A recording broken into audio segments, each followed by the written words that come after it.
शीतल नामक एक नदी कई गांवों के बीच होके बहती थी और ऐसे ही एक विजयपुर नामक गांव में दो बहनें सरोज और मंजू का घर था, जो कि नदी के एक दूसरे के तरफ था। दोनों घर आमने सामने नहीं थे, लेकिन दोनों बहनों के घर की मन के बातों की गूंज एक दूसरे तक पहुंचती थी। मंजू आंगन में लिपाई कर रही थी। उसके हाथ कीचड़ से सने थे, माथे पर पसीना, लेकिन आंखों में सुकून।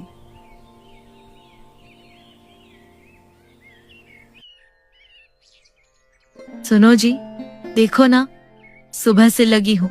मिट्टी भी खुदा डाला, पानी भी भर लाई। मैं नहा के चूल्हा जलाऊंगी और खाना बनाऊंगी। तब तक आप भी जल्दी से हाथ मुंह धो लो, क्योंकि आज मुझे भी खेत जाना है ना। मैं भी साथ चलूंगी। आज की बुआई बड़ी जरूरी है। आज कोई छोटा मोटा दिन नहीं है जी। अरे भाग्यवान, तुम्हारे काम को देख के मन कहता है तुम्हें दो हाथ नहीं, भगवान ने चार हाथ दिए हैं। सवेरे से एक पल भी चैन से नहीं बैठी, लेकिन तुम ये भी तो सोचो, अपना तन मन खपा के मेरा पेट भरती हो। कभी अपने लिए भी सोच लिया करो। चलो, खेत में तो मैं हूं ना, थोड़ा बहुत तुम्हारे बिना भी कर लूंगा। तुमको खेत जाने की जरूरत नहीं है, मैं सब संभाल लूंगा। न जी, ऐसे मत कहो। खेत कोई पराया थोड़े है। हमारी जीवन की रोटी वहीं से पिसती है। एक एक बीज मेरे हाथ से गिरेगा, तभी तो फसल पर अपना अधिकार लगेगा। और वैसे भी जब आप साथ होते हो तो सारी थकान कहीं मानो उड़ जाती है। नहीं भाग्यवान, आज तुमने बहुत मेहनत कर ली है, बाकी का मैं देख लूंगा। वैसे भी ऐसे ही तो जीवन जिया जाता है। बिना किसी शिकायत के एक काम तुम करो, एक मैं करूं। यही तो खुशहाल परिवार की निशानी है। मंजू अपने पति के प्यार से समझाने पर मान जाती है और ऐसे ही दोनों एक दूसरे को समझ के खुशी से अपने जीवन बीता रहे थे। यहाँ सरोज, मंजू की बड़ी बहन, जो मिट्टी का चूल्हा जलाकर रोटियां सेंक रही थी। उसका बेटा बबलू उसके पास बैठा था। सामने खटिया पर श्यामू बैठा था, आंखों में आलस और थकान लिए। सरोज, रोटियों की खुशबू तो अच्छी आ रही है, पर एक बात पूछूं, कितना वक्त लगेगा खाने में? क्योंकि खाना बनने के बाद मुझे खाना देके बबलू के साथ तुम्हें ही आज खेत की तरफ जाके देखना होगा।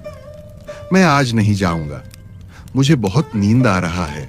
अरे ओ पतिदेव, उठ भी जाओ कभी। सारा दिन ऐसे बैठे ही रहोगे क्या?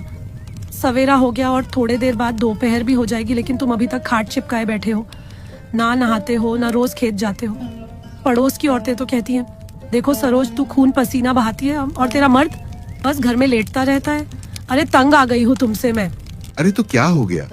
आराम करने में कौन सा जुर्म कर रहा हूँ? और तू घर का काम संभालती है, इसका ये मतलब नहीं है कि तू सब करती है।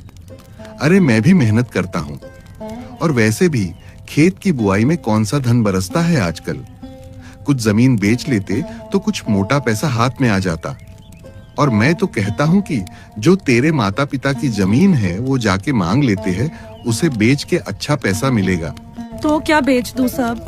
तब तो अच्छा ही होगा तुम्हारे लिए। सब बेच के आराम से लेट लेट के खा जाओ, और फिर बाद में हमारे बेटे बबलू को दर दर भटकना पड़े। और रहा सवाल मेरे माता पिता की संपत्ति का, उसे तो मैं कब से लेना चाहती हूँ, लेकिन माँ बाबूजी थोड़ी ना मुझे अकेले सब दे देंगे। वो है ना मेरी हिस्से की भागीदार, मेरी छोटी बहन मंजू। उसे छोड़ के मुझे कुछ अकेले नहीं मिलेगा। हर वक्त गुस्सा करती रहती है। अरे कभी ठंडे दिमाग से भी सोच और समझा अपनी बहन को कि तुझे जरूरत है पैसों की, इसीलिए तुझे ही सब दे दे। तेरी बहन मंजू तो कितनी अच्छी और समझदार है, वो मान जाएगी। हाँ हाँ, तुम्हें बड़ा जानकारी है मंजू के बारे में, जैसे वो कोई देवी हो जो हमें सब कुछ दान कर देगी। अरे उसका पति कोई बड़ा जमींदार नहीं है जो वो माँ बाबूजी की संपत्ति का हिस्सा नहीं लेगी। और वैसे भी तुम्हें मेरे माता पिता के संपत्ति के ऊपर ध्यान देने की जरूरत नहीं है। तुम भी तो मंजू की पति की तरह अच्छे से मेहनत करके अपना घर चला सकते हो, लेकिन नहीं, महाराज को तो दिन भर चारपाई पर लेटना है। अरे क्या तुम सिर्फ ताना ही देना जानती हो? भूख लगी है, मुझे खाना दो जल्दी से। हाँ हाँ, मैं तो बस तुम्हारे लिए खाना ही बनाती रहूं ना। हाय मेरी फूटी किस्मत। किस्मत में तुम जैसे पति ही मिलना था मुझे, जो मेहनत के बजाय चारपाई पे दिन भर लेटते हो। मुझे भी अब समझ में आने लगा है, मंजू से बड़ी हूँ, इसलिए मुझे ही कुछ इस घर के लिए बड़ा काम करना होगा। तुम्हारे भरोसे रहेंगे तो मुझे और बबलू को भीख मांगना पड़ेगा। बबलू अपने माता पिता के अनबन को देखता है, लेकिन सरोज की झुंझलाहट के कारण चुपचाप बैठा रहता है। ऐसे ही रोज सरोज और उसके पति के बीच झगड़ा होता रहता था। इनके परिवार में मंजू के परिवार के जैसे खुशहालता नहीं था।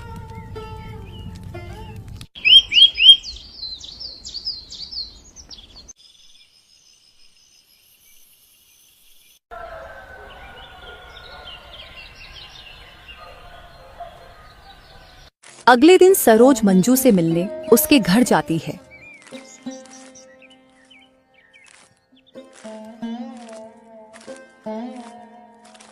चारपाई में दोनों बहनें बैठी हुई हैं और उनके सामने 2 पिया हुआ खाली चाय की गिलास है और दोनों बहनें एक दूसरे से अपने सुख दुख की बात कर रहे हैं। याद है दीदी, जब हम छोटे थे तो कैसे हम हमारी गांव के छोटी सी तालाब में मछली पकड़ने जाते थे।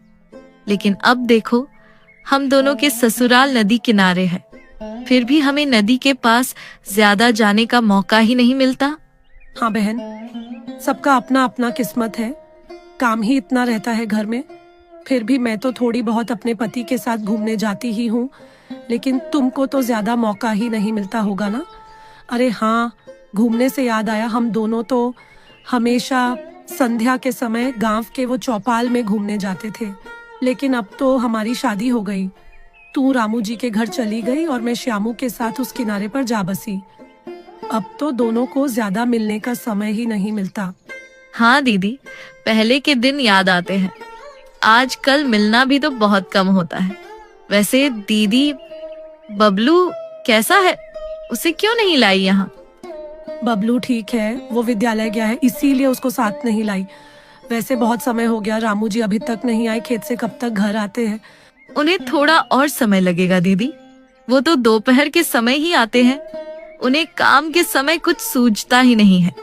वे तो बस दोपहर को खाना खाने आते हैं। मंजू की ऐसे अपने पति की तारीफ करते देख सरोज को अपने पति के बारे में सोच के मंजू से ईर्ष्या होती है, लेकिन वो मंजू को ये नहीं दिखाती है। मंजू, अब मैं चलती हूँ, मुझे भी घर में काम है और मेरे पति भी काम से आते ही होंगे। सरोज मंजू से अपने पति का सच छुपाकर और अपने झूठ मूठ का आरामदायक जीवन के बारे में बताकर मंजू से विदा लेके वहां से जाने लगती है।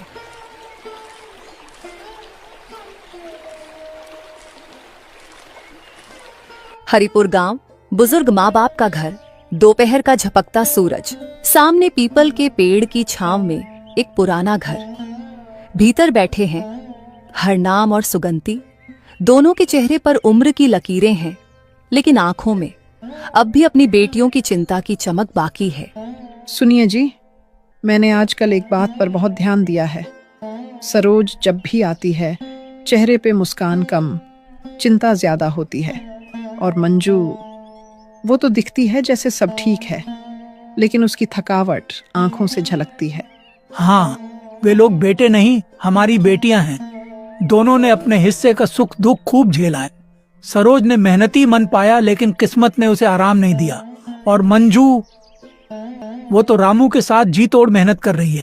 और आपने देखा नहीं, सरोज के मुंह से श्यामू का नाम अब सिर्फ झुंझलाहट में निकलता है। हमें आंखें मूंद लेने से सच तो नहीं छिपेगा ना। हरनाम चुप होकर सिर झुकाकर नीचे की ओर देखता है। उसकी आवाज धीमी है, लेकिन सोच गहरी। तो क्या करें? अब तो हम भी उम्र के उस मोड़ पर हैं जहां शरीर जवाब देने लगा है। लेकिन एक फैसला हम कर सकते हैं जो हमारे बाद उनकी जिंदगी आसान कर दे। मुझे लगता है आप जो सोच रहे हैं, मैं भी यही सोच रही थी। अपनी जमीन, घर, जो कुछ है वो दोनों बेटियों में बराबर बांट देना चाहिए। हाँ, लेकिन लोग क्या कहेंगे कि बेटियों को सब दे दिया, अब जाके दोनों बेटियों के पास रहने लगेंगे और उनके ऊपर बोझ बनेंगे। कौन लोग? वो जो हमारे दुख में कभी साथ नहीं खड़े हुए, जिन्होंने हमारी बेटियों को कभी पानी तक नहीं पूछा। सुनिए, हम वो करेंगे जो सही है। मंजू और सरोज दोनों हमारे बच्चियां हैं, और अगर हमने उन्हें बराबरी नहीं दी तो ये नाइंसाफी हमें जीवन भर काटेगी। ठीक है, फिर जब वो दोनों आएंगे तब हम लोग इस बारे में उनसे बात करेंगे। सुगंधी हल्की मुस्कान के साथ पति की बात सुनकर संतोष की सांस लेती है और दोनों चुप हो जाते हैं। सरोज का घर, वही दिन, सूरज ढलता हुआ। सरोज शाम के चाय नाश्ते के लिए रसोई के अंदर आती है। बबलू चुपचाप दूसरे कमरे में बैठा पढ़ाई कर रहा है। श्यामू, जो हमेशा की तरह संध्या के समय चारपाई पे सोया हुआ था, वो सरोज को देख जल्दी उठ जाता है। ओ सरोज, कहाँ मारी मारी फिर रही थी? देखा नहीं, दिन भर भूखा पड़ा हूँ, ना पानी ना रोटी। क्या इसीलिए ब्याह किया था तुमसे? बोल तो ऐसे रहे हो जैसे कि बहुत अमीर सेठ हो। अरे शुक्र मनाओ कि मेरे जैसी पत्नी नसीब हुआ है तुम्हें, नहीं तो पड़े होते कहीं किसी जमीन में। तुमको काम करना तो है नहीं, बस मैं ही खेत भी देखूं, बबलू को भी संभालूं, घर का चूल्हा भी जलाऊं और फिर तुम्हारी भूख मिटाती रहूं। तू तो बस लड़ने के लिए जीती है। मैं पूछता हूँ, वो जमीन जो तेरे बाप के नाम है, कब ले रही है तू उसे? अभी भी वक्त है, बात कर उनसे। अगर मेरे नाम का जमीन बेचने नहीं देती हो तो कम से कम तुम्हारी पिता की जमीन लेके ही थोड़ी जमीन बेचो, थोड़ा आराम मिलेगा। हाँ हाँ, तुमको तो बस आराम के सिवा और कुछ आता ही नहीं। और हाँ, आसान है तुम्हारे लिए बोलना कि जमीन बेच दो, लेकिन जिसने खुद एक दिन मेहनत न की हो उसे जमीन की कीमत क्या पता। मेरे माँ बाप ने खून पसीने से सींची है वो धरती।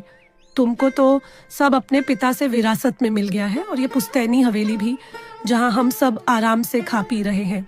सुन सरोज, मेरे पिता को लेके ताना मत दे।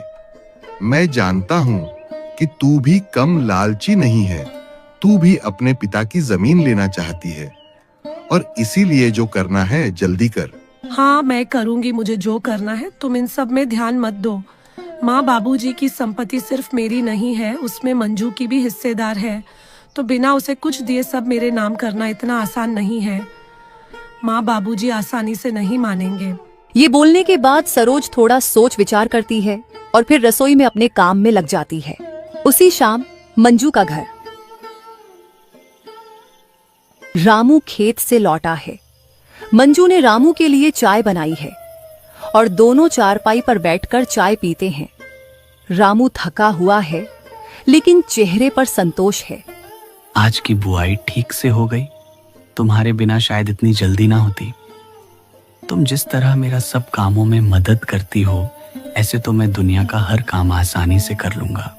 आप तो बस मेरी तारीफ ही करते रहते हो। आपकी मदद करना मेरी कर्तव्य है। आप मेरे पति परमेश्वर हैं। बस आप हमेशा ऐसे खुश रहे, मुझे और कुछ नहीं चाहिए।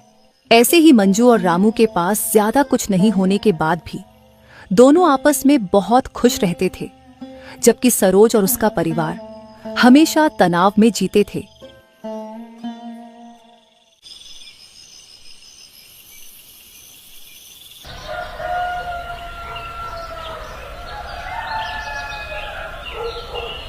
अगली सुबह सरोज नदी के पार 2 गांव छोड़ के अपने माता पिता के घर उनके जमीन के लिए बात करने आती है। अरे सरोज, तू इतनी सुबह सुबह अकेली? सब खैरियत है ना बेटी? दामाद जी भी नहीं आए साथ में, और बबलू भी नहीं है? सब ठीक है माँ, बस मन भारी था, कहीं दिल लग नहीं रहा था। मैं सोचा आपसे बात कर लूं। तभी सरोज के पिता उसके पास आता है। तो तू आ गई मेरी बेटी? चल बैठ, तेरे लिए अपने माँ के हाथ से चाय बनवाते हैं। और हाँ, बहुत दिनों बाद आई है तू, इसलिए आज मुझसे पूरा दिन बात करनी होगी तुझे। सरोज बैठ जाती है। थोड़ी देर चुप्पी रहती है। तीनों के बीच कुछ ऐसा है जो कहा नहीं गया अभी तक, लेकिन हवा में घुला हुआ है। सरोज और ज्यादा प्रतीक्षा नहीं करती है और सीधे मुद्दे पर आती है। बाबूजी, ये चाय बाय छोड़िए। मैं जानती हूँ आप लोग मुझे बहुत प्यार करते हैं। आप लोगों ने हमेशा हमारे लिए किया, दिया, संभाला। पर एक बात है जो अब मैं आपसे छिपा नहीं सकती, मेरे हालात अब संभालने लायक नहीं रहे। श्यामू, आप तो जानते हैं, किसी काम का नहीं। घर के एक काम को भी हाथ लगाने को तैयार नहीं, ऊपर से गुस्सा, ताना और हर समय मुझे नीचा दिखाना। सुगंधी और हरनाम एक दूसरे की तरफ देखते हैं और माहौल चुप्पी भरी हो जाती है। बबलू की पढ़ाई का खर्च, घर का राशन, सब्जी, दूध सब मेरे सिर पर है। खेत भी मैं देखती हूँ, बाहर का काम भी। कभी कभी तो सोचती हूँ क्या यही जीवन है, बस झेलना, सहना, खींचना।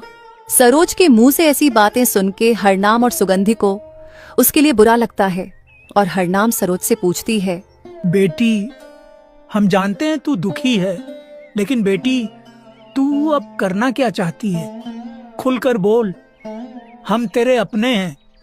कुछ मदद चाहिए तो बोल दे। बाबूजी, मैं चाहती हूँ कि आप जमीन जायदाद की बात अब टाले नहीं। मैं चाहती हूँ कि आपकी कुछ जमीन मुझे मिल जाए और बाकी जो भी बचेगा उसमें आप दोनों रहना, ताकि कुछ तो अच्छे से जी सकूं, कुछ तो स्थिरता मिले मुझे। बेटी, ये तो हमने पहले ही सोच के रखा है, लेकिन जो भी बांटना है दोनों बहनों को बराबर बांट देंगे। मंजू भी तो हमारी बेटी है, जैसे तू है। लेकिन माँ, मंजू और मेरे हालत में फर्क है। मंजू के पास सब कुछ है, रामू उसके साथ है। रामू मेहनती, ईमानदार, खुद की जमीन है उसके पास और दोनों मिलके अच्छी जीवन बीता रहे हैं। उनके घर में चैन है, समझ है, सुकून है। और इधर मेरे हिस्से में तो बस संघर्ष है। क्या ये बराबरी है? बेटी, जरूरत और हक दो अलग चीजें हैं। मंजू अगर सुखी है तो वो उसकी किस्मत है, लेकिन इससे उसका अधिकार कम नहीं हो गया। अगर हम तेरी हालत देखकर सारी जमीन तुझे दे दें तो फिर मंजू का क्या? वो भी हमारी बेटी है और उसने तो कभी जमीन को लेकर शिकायत ही नहीं की। और वैसे भी तेरे पति के पास भी तो थोड़े से जमीन है। बस यही तो बात है, उसके पास सब है तो वो क्यों कुछ आप लोगों से मांगेगी। लेकिन आप लोग तो समझते हैं कि मंजू ने कुछ मांगा नहीं, इसीलिए वो ज्यादा योग्य है। मैंने मांग लिया तो मुझे स्वार्थी समझा जाएगा। सरोज की बात सुन के सुगंधी की आंखें भर आती हैं। वो बेटी के दर्द को समझती है, पर सरोज की बातों की स्वर ने उसका दिल दुखाया था। सरोज, तेरा दुख मुझे दिखता है। मैं तुझसे कम प्यार नहीं करती, लेकिन बेटी, प्यार का मतलब यह नहीं कि एक को सब दे दो और दूसरे को सिर्फ उसकी चुप्पी का इनाम। मंजू भले कुछ न कहे, पर वो भी हमारी लाडली है। उसे यूं ठग लेना माँ बाप के हाथों, ये हमसे नहीं होगा। ठीक है माँ। बाबूजी, आपने जो समझा कह दिया। मैं सिर्फ अपनी बात कहने आई थी। जो भी होगा मैं मंजू से बात कर लूंगी। शायद उसे खुद जरूरत ना हो, और अगर उसे लगने लगे कि उसकी बहन की हालत उस जमीन से सुधर सकती है तो शायद वो अपने हिस्से से मुझे कुछ दे दे। मैं आज ही उसके पास जाके बात करूंगी। ये बोल के सरोज अपने माता पिता से विदा लेके चली जाती है।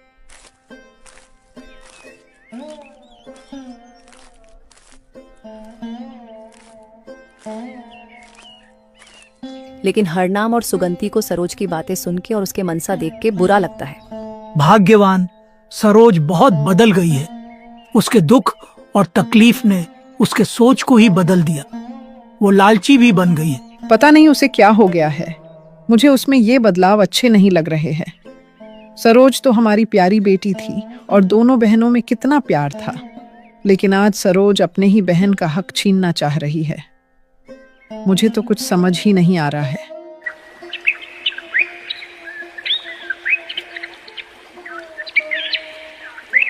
यहाँ सरोज दोपहर को अपने पति श्यामू के साथ मंजू के घर उनसे जमीन के लिए बात करने जाने के लिए तैयार होती है और थोड़े समय बाद वे दोनों मंजू के घर पहुंचते हैं और घर में रामू भी मौजूद था, जो कि खेत से दोपहर का खाना खाने आया होता है।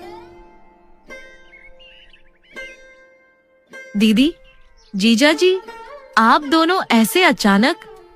कुछ हुआ है क्या दीदी? आइए ना, दीदी अंदर चलते हैं, वही बात करेंगे।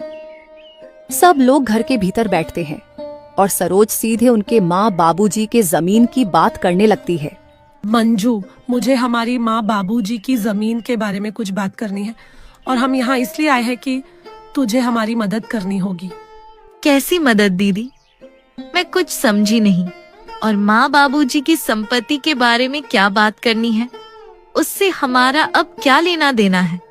हमारी तो शादी हो गई है। लेना देना है मंजू, हम दोनों बहनों के सिवा उनका कोई नहीं है, तो उनके सारे संपत्ति वे लोग हमें ही देंगे और ये फैसला उनका ही है। बस उनके निस्वार्थ फैसले में एक ही दिक्कत है, और वो है कि वे लोग हम दोनों बहनों में संपत्ति बराबर बांटना चाहते हैं, जबकि मुझे तुझसे संपत्ति की ज्यादा जरूरत है। वे लोग उनके सब संपत्ति हमें देना चाहते हैं, लेकिन क्यों दीदी? उसमें तो अब हमारा कोई हक नहीं है। उन्होंने पाल पोस के हमें बड़ा किया, हमारी शादी करवाई, तो अब और हमें कुछ देने की क्या जरूरत? और दीदी, आपको भी संपत्ति की क्या जरूरत? आप तो हमसे भी अच्छे जीवन जी रहे हैं। ये सब माँ बाबूजी की मर्जी है, वे लोग अब संपत्ति का क्या करेंगे, इसीलिए हमें देना चाहते हैं। और मैं तुझे हमारी कठिनाई के बारे में अब क्या ही बताऊं। हम पे थोड़े कर्जा है, इसलिए हमें पैसों की बहुत जरूरत है, और आजकल इनका भी तबीयत कुछ ठीक नहीं रहता है, तो इसी वजह से ये भी ज्यादा काम नहीं कर पाते। और बबलू भी बड़ा हो रहा है, उसके भविष्य का भी तो सोचना होगा, लेकिन ऐसे ही कर्जे में रहेंगे तो हम जिएंगे कैसे? इसलिए तू ही हमारी मदद कर। ठीक है, मैं सब समझ गई दीदी, लेकिन आप हमसे क्या चाहते हैं? हम आपकी क्या मदद कर सकते हैं इसमें? देख मंजू, माँ बाबूजी उनके संपत्ति हम दोनों में बराबर बांटना चाहते हैं। वे लोग मेरी हालत को देख के भी मुझे ज्यादा देने को तैयार नहीं है, इसलिए अब तुझे ही उनको बोलना होगा कि मुझे तेरे हिस्से का भी थोड़ा दे दे। हाँ मंजू, तुम इतना उपकार कर दो हम पे। हम मजबूर है, नहीं तो हम कभी तुम्हारे हिस्से की संपत्ति नहीं मांगते। कम से कम बबलू के खातिर ही मदद कर दो। अरे अरे, आप लोग ऐसे भावुक मत होइए। मंजू समझ गई है, वो आपकी मदद करेगी। क्यों मंजू, करोगी ना इनकी मदद? हाँ हाँ, क्यों नहीं, मैं आप लोगों की मदद करूंगी और माँ बाबूजी को भी समझाने की कोशिश करूंगी। आप लोग निश्चिंत रहे। शुक्रिया मंजू, शुक्रिया रामू जी। अभी हम लोग चलते हैं, कल सुबह हम सब माँ बाबूजी के घर चलेंगे। मंजू और रामू की बातें सुन के सरोज और श्यामू के चेहरे पे खुशी की हंसी आ गई, और दोनों मंजू और रामू को झूठ मूठ की बातों की जल में फंसा के थोड़े समय बाद दोनों मंजू और रामू से विदा लेके घर के लिए निकल जाते हैं। ये जी, मैंने जो मेरे हिस्से की जमीन दीदी को देने का सोचा है, क्या आपको इसमें कोई खेद है? अगर आपको कुछ ऐतराज है तो बोल दीजिए, मैं आपके खिलाफ कोई कदम नहीं ले सकती। नहीं नहीं भाग्यवान, मुझे भला क्या ऐतराज होगा। मुझे तुम्हारे माता पिता के संपत्ति में कोई दिलचस्पी नहीं है। मैं तो एक साधारण सा किसान हूं। मैं हमारे लिए जो भी करूंगा अपने दम पे करूंगा। मुझे कोई ज्यादा संपत्ति की जरूरत नहीं है। मेरे पास जो है वही काफी है। ठीक है जी, फिर कल हम दीदी के साथ हमारे माँ बाबूजी के घर जाके सब संपत्ति दीदी के नाम पे करने को माँ बाबूजी से बोल देंगे। फिलहाल उनको हमसे ज्यादा जरूरत होगा संपत्ति की।